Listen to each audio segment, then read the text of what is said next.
Welcome to Bohemian Summit. I'm Brian Jeffries with Shinji Ayanami. And Nity. So, first subject to cover would be arming school employees to hopefully help prevent school shootings / have somebody on the scene as far as first responders, because it generally will take anywhere between 30 to 45 minutes at the earliest for any kind of police force to arrive, and a lot could happen. I mean, even in a short amount of time, like 15 minutes, half a school can be taken out or whatever. But so I guess what discussion on that? What do you guys think as far as how that should be implemented, and if it should be, and what kind of laws would govern that or whatever? I think it's a slippery slope. I wonder what would happen, like what kind of training would actually go into, like are these teachers or employees and stuff going to receive any type of gun safety training, or because not everybody comes into guns equal. That's very true. Something I would be more okay with is like an idea of maybe like a way station for police officers, like a closer relays type station. So if there is like an emergency, okay, so they would already be like on the scene, like a police station, like an outpost, next to the school and near the school. That's something I haven't heard before. That's a good idea, actually. I feel like that's a good sort of balance between what a lot of people propose, which is arming teachers, arming faculty, concealed carry, that's good, or basically just do nothing, or try to get laws passed, try to get some regulation, which I still think we should do for certain things. But at the same time, one of the best measures you could do is just simply. It creates jobs, I guess. Everyone wants to create construction jobs. There's some you could make right there. Do you guys know they already do have like cops that they employ in schools? Even in my high school. But that's only like one, maybe two. That's true. Yeah, it's a very small amount. In theory, it should be enough if you have surveillance. I know when we were in high school, we had surveillance cameras, and then shortly after we were there, they had metal detectors and they had the whole like check-in policies and badges or name tags and things. They were much more strict. Yeah, we didn't have. They were much more strict just a couple of years after we had been in high school. When we were going to school, also kids were bringing AR-15s to school. That is not true. Columbine totally happened while I was in school. That's very true. It happened while I was in school. So. Exactly. So, they were, but not as frequently. You are correct there. I think. Well, also there was less social media as far as everybody having basically cameras on what else there was is I believe there was the assault weapons ban during the time which I was fortunate enough to live through. Was the assault weapons ban there was less school shootings, I think. I don't have the statistics in front of me, but I did look at them previously, but I know that they were significantly less. Maybe not significantly, but they were less. So essentially, it's kind of like a double-edged sword, because there's not necessarily a guarantee that arming civilian teachers who are, based on their job, would be generally perceived as competent, relatively rational human beings. They're teaching children, right? And then you think about some of your teachers that you've had throughout the years, maybe, some of them are kind of crazy and they're control freaks. Like, they may be psychotic. Would you really one want of to mine give some of these people actually had a break. I think it was a music teacher. When I was in middle school, had a breakdown in front of a class and like through a podium or something. Right. If he had been armed, who knows? Right. Would he have just what would have happened? Unloaded on his classroom, or himself in front of everybody? So it's a very difficult subject to tackle with an easy solution, like that pleases everybody and that can be implemented in a very, very like effective way.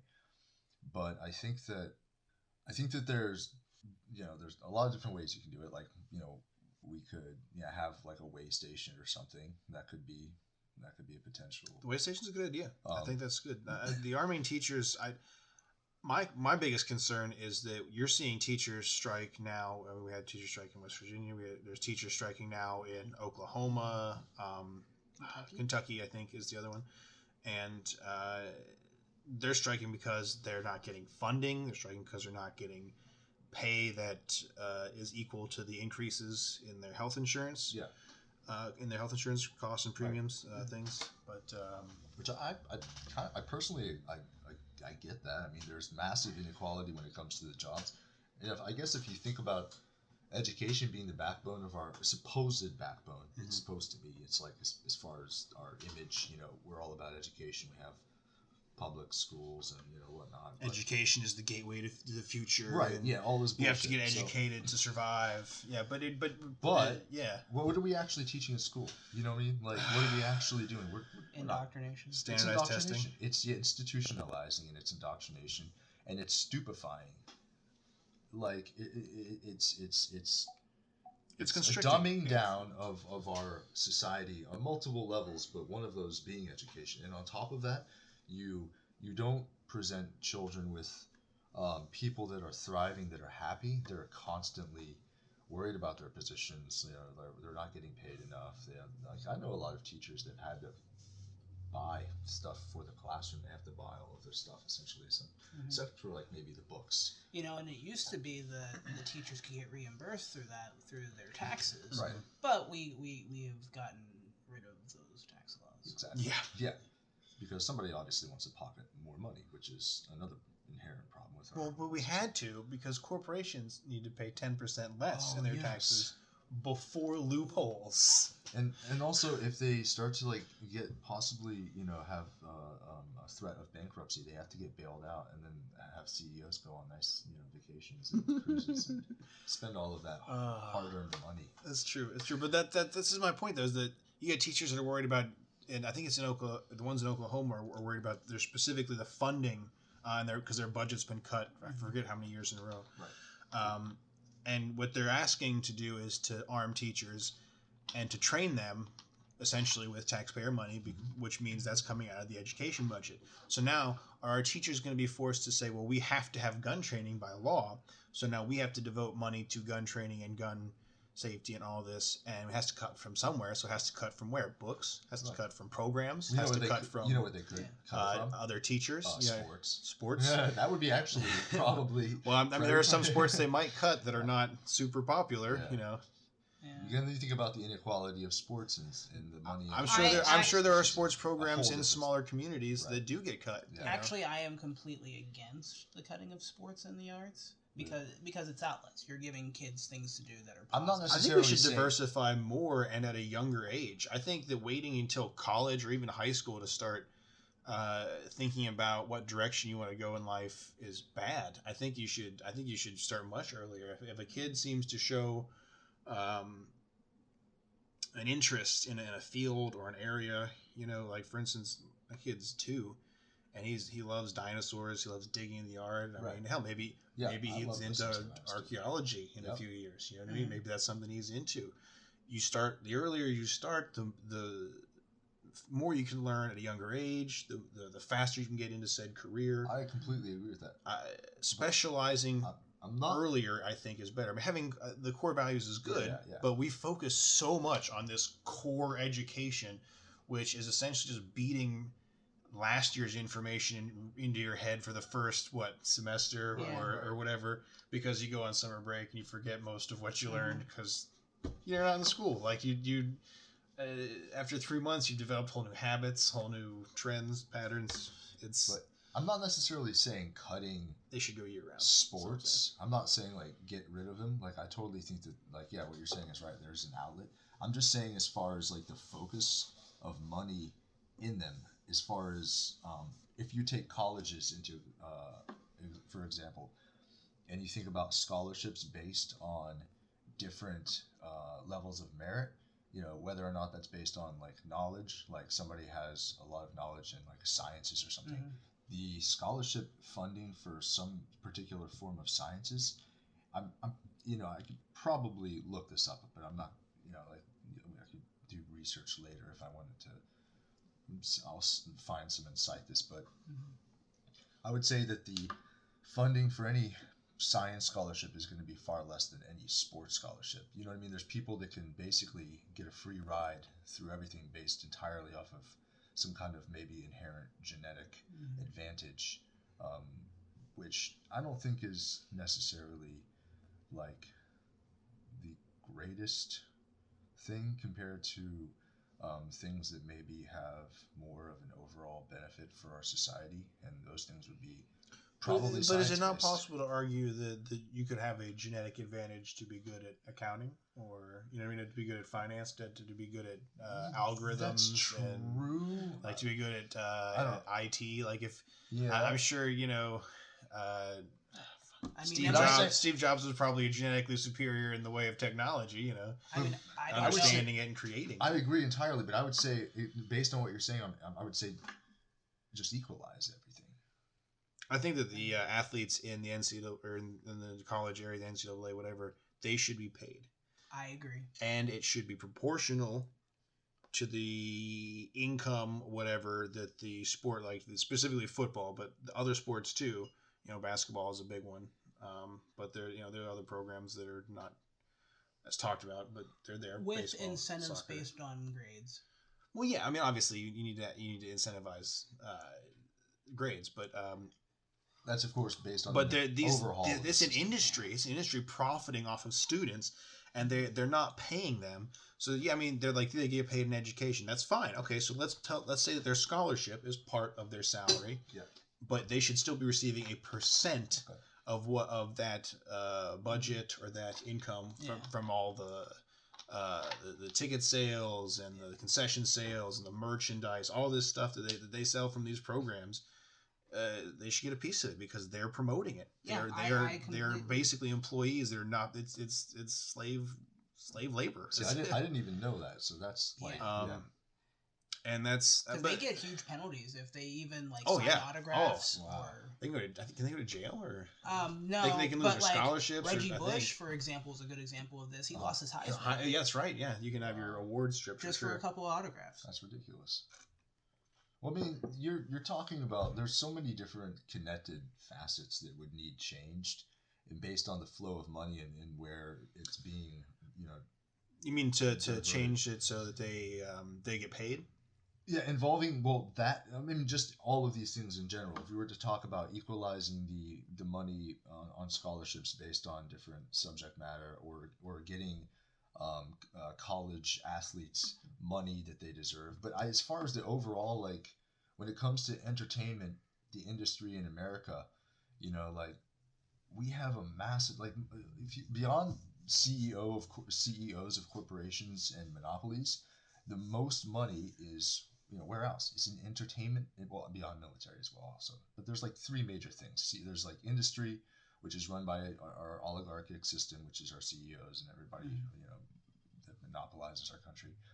Then there's military spending. Of course, we have massive military spending.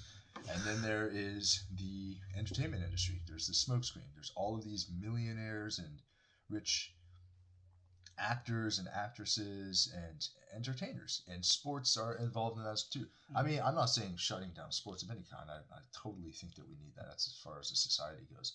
But the massive amount,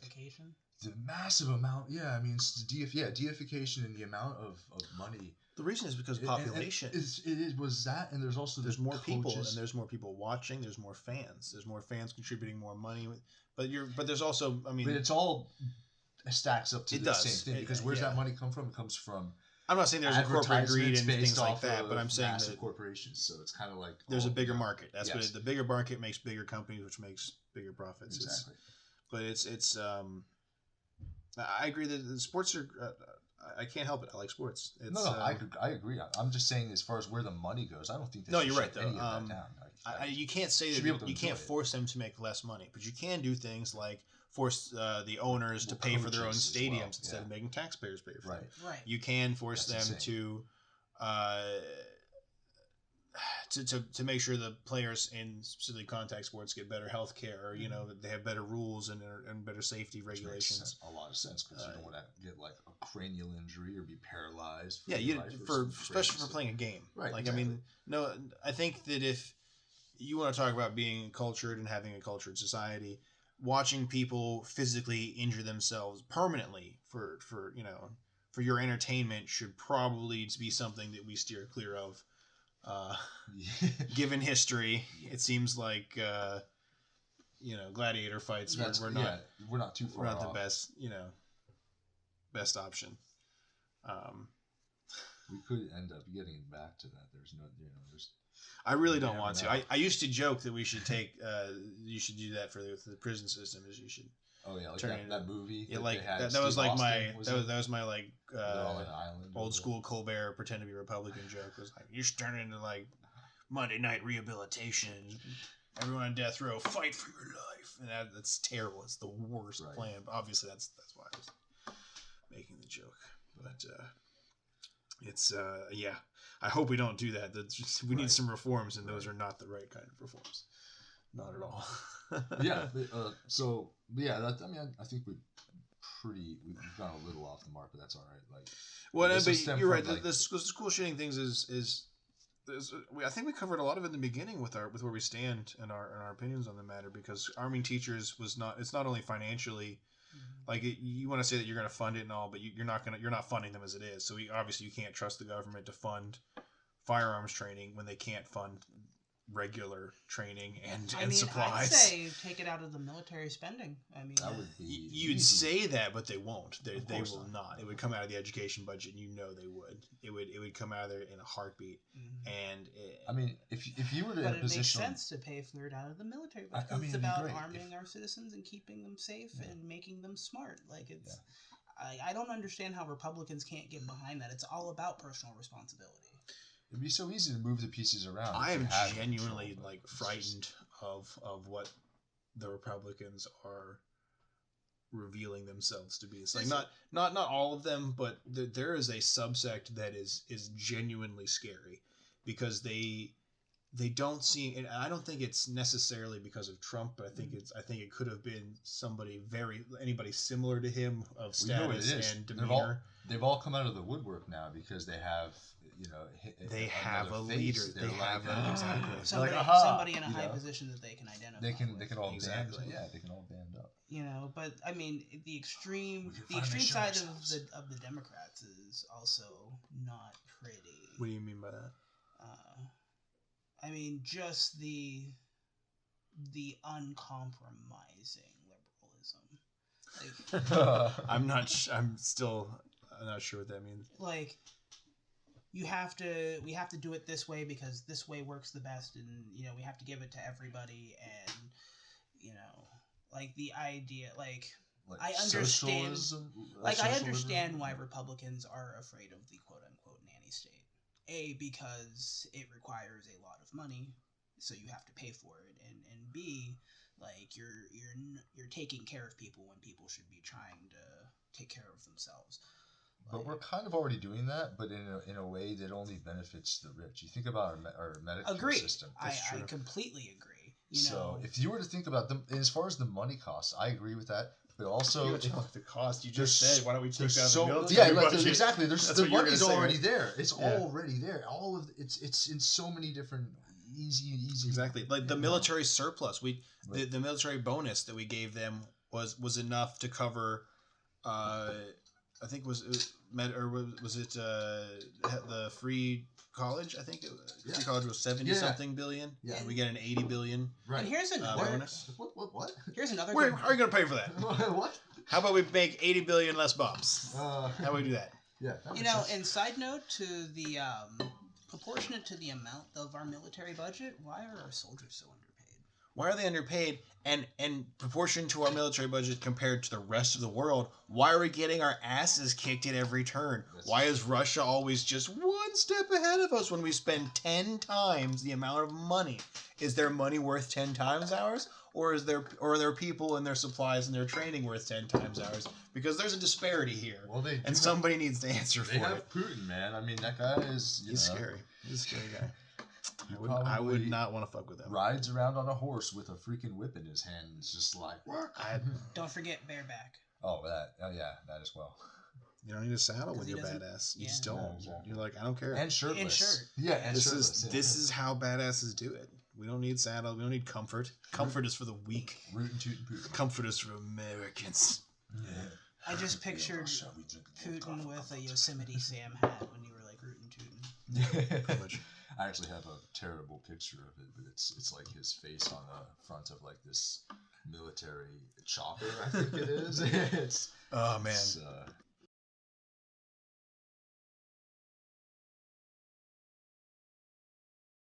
So we came back on. Yeah. Because we apparently had more to talk about part 2. Police in the school, also involving the way station idea that you had mentioned. Which I think is a good idea with a way station. If they can get that, what they said, the school shootings last, like how many seconds? I forget the statistics, but it's like less than a couple minutes. You know? Yeah, they don't last very within long. a few minutes. So if you can have a police officer run across the street and they can be there inside of a minute or a minute and a half, that is a strong. While force, also calling in reinforcements. While calling in reinforcements, while literally just have a button, man. Just a button that immediately. Well, no, because you'd have I don't want to turn our schools into prisons where you have armed guards walking everywhere. At the way station. And there have been some serious incidents with cops in schools. That's actually what I wanted to get to. Specifically with children of color. Which is exactly what I wanted to get to, actually. Which is also another reason why I like your way station idea, because it would be that they were in close proximity, but they wouldn't actually be in the school at all times. Then you should have teachers or faculty that are responsible. Maybe they have radios or in communication with the police, like liaisons to the outpost. I think this is a much better plan than have I know that they have a resource officer. What does this resource person do? What is their value? I mean, every time you see, I very rarely see. I'm not gonna say that doesn't happen, because obviously there'll be a bajillion conservatives or like Pepe the Frog motherfuckers. They're like, hey, here's this guy who shot down a meth head. He was a school person, but I've never had interaction with a resource officer that was like helpful or that's or not saying that they're not nice people. Not saying they're not nice people, but as far as their job title. Exactly. As far as what they've been able to do for the school, it's basically just they're a security guard. They're there like a prison guard watching the inmates, i.e. the children. And our school was very much like a prison. Was very much like a prison. There was no windows. Yep. I mean, there were limited windows, I should say. Your school was much nicer than mine. Still, there were still limited windows. I think for some reason maybe that's just a West Virginia like architecture things, like just no windows. But ours looked like a prison. It just looked like a block. Well, down in Moundsville, they like prisons. That's misery. They're all about that stuff. That's true. Very true. But I think that removing them from the school is a good idea, but having them nearby is a better idea, because there is almost no situation where them being a minute away, or even less than a minute, a minute away, is going to be 100 feet away. Is going to make a huge difference than them being like 20 seconds away. Right. You know what I mean, like that because they're not in the classroom when the stuff erupts. They're down the hall, or they're on the other side of the school, or I think it greatly reduces the possibility in some sort of station inside the school of some kind of incident too. So I mean, there's the amount of time I feel like is almost negligible when it comes to like breaking up a fight, or and knowing that there's essentially like a police station, like not just one cop, but probably a squadron or a unit of cops. Yeah, like 5. Literally like a minute away from you, makes it a little more like, well, what are we gonna do? What trouble do you really think you're gonna get in that? They're going to show up. They're going to take you to an actual prison, probably. I imagine they would have some sort of holding cell for serious situations. Right. Right. Not to mention like the cost, as far as if anyone would be like, it's going to be. No, I'm sure this could also be abused. I'm sure there will be incidents where you're going to find, probably specifically in communities where there are high population of people of color, that there will be abuse, because it's the training, of course. Which is another big problem with this thing. Like, you want to train, if you're talking about training teachers the same way you train cops to use guns, I specifically do not want that. Because There's a lot of objects students use that could be you feel suddenly mistaken for guns. You shoot. I felt threatened by the student. Oh my god, no! It's terrible. It's bad. So yeah, I definitely I don't think there should be cops in schools. And I mean, if you don't put metal detectors because whatever security cameras, I get it, theft, vandalism. I don't. I mean, you're right. Especially if you're at a public school, you're technically on public property, which fine. Like, I mean, if you put security cameras in a public park, make sure there's no vandalism. I get that. You know? But it's public-private property at the same time. Like when a school's shut down, well, you don't put them like in the bathroom or something. You don't necessarily put them in the classroom. You put them like I can see them like in the hallway or like at the entrance. You know, I'm not saying like at every nook and cranny. I'm saying at like important locations for security reasons such as burglary or. I feel like you should be able to see every hallway, maybe not into every room. Yeah, but you should definitely be able to see most of the so you can see who enters. Maybe not every hallway, but definitely all of the main access points. No, all the hallways. That way, you know, like nothing's left uncovered except for the rooms themselves. But you can see who goes into the rooms and who comes out. That is about the amount. That is like the limit of the personal freedoms I feel like I'm willing to sacrifice for safety in schools, because too much more and it becomes like a prison, and I think that's a really poor environment for learning. Right. I mean, I know some people get educated in prison, but I feel like the number of prisoners that better themselves through education is increasingly slim in our current prison industrial complex. But yeah, the whole reason I even came up with the way station idea was because this is your idea. This is not something you heard from a different. No. Oh, that's great. That's really good. Like because like my whole thought behind it was that there aren't enough things that that Republicans would really even think about getting behind, and because it really stuns me that the NRA, for all of its fear mongering and propaganda, that they're offering no useful solutions. None. That's the other things. They really do have zero. Their solution is how much money guns. And how many people are in there? They're supposed to have intelligence that they can't come up with something like that, like a way station, or and that's not even that was like with like they would still probably sell guns because they would need to have arms at the way station. Right. And it supports that whole Blue Lives Matters kind of. It really it kind of hits the best of all the worlds. Yeah, and it brings the police closer to the community. It helps their image. As long as it's not abused. Exactly. If it's not abused, it could be very beneficial to them. Everybody benefits. I think you're right. Like that makes sense. Like for instance, when we went to middle school, there was a fire station right across the street. Yeah, I mean, that's a good point. You were never worried about it. You were like, fire drill. Yeah, okay. Yeah, how often are there school fires? Like you'd roll your eyes. You're like, yeah, okay. When's the last time? Not only is there a fire extinguisher in every hallway, there's a freaking fire department right across the street. When's the last time you guys read about a fire in a school? Yeah, right. And I'm not talking about firing a gun. Not right. Yeah. Because that would be a low. I think we came in agreement that guns in schools not a good plan. Just we should not have that. Zero guns in schools. That's the end of this conversation. Thanks for listening. Subscribe for more content.